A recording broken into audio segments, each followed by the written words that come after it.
চট্টগ্রাম বন্দরকে বিশ্বমানে উন্নীত করতে বিদেশি দক্ষ অপারেটর নিয়োগের বিকল্প নেই বলে মন্তব্য করেছেন নৌপরিবহন উপদেষ্টা এম শাখাওয়াত হোসেন। শনিবার চট্টগ্রামে বন্দর এবং কাস্টমসে বিদ্যমান সমস্যা চিহ্নিত করা এবং করণীয় বিষয়ক কর্মশালায় এসব কথা বলেছেন তিনি। বলেন, দক্ষ অপারেটর নিয়োগ না দিলে বন্দর যে তিমিরে আছে সেই তিমিরেই থেকে যাবে।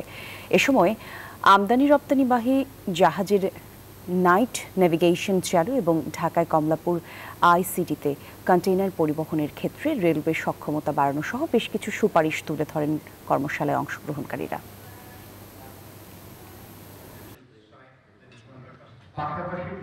185টা বন্দর অপারেট করছে, ইনক্লুডিং আমেরিকা, ইন্ডিয়া, পাকিস্তান, কোনটা বাদ নেই। আর আমরা এখানে এই কতগুলো ইন্টারেস্টেড কোয়ার্টার, এবং আমি এটাও বলেছি যে যারা এখানে ওয়ার্কার আছে কারোর চাকরি যাবে না। ওইগুলো যদি আপনারা ইন্টারন্যাশনাল আপনার ইনভেস্টমেন্ট অ্যাকসেপ্ট না করেন, তাহলে আমরা ওই যে তিমিরে আছে সেই তিমিরে থাকবো। বান্ডেল থাকলে প্রতি সেনমানিতে টাকা বাঁচবে। বিকাশ সেনমানি বান্ডেল কিনে জিতুন প্রতি লেনদেনে।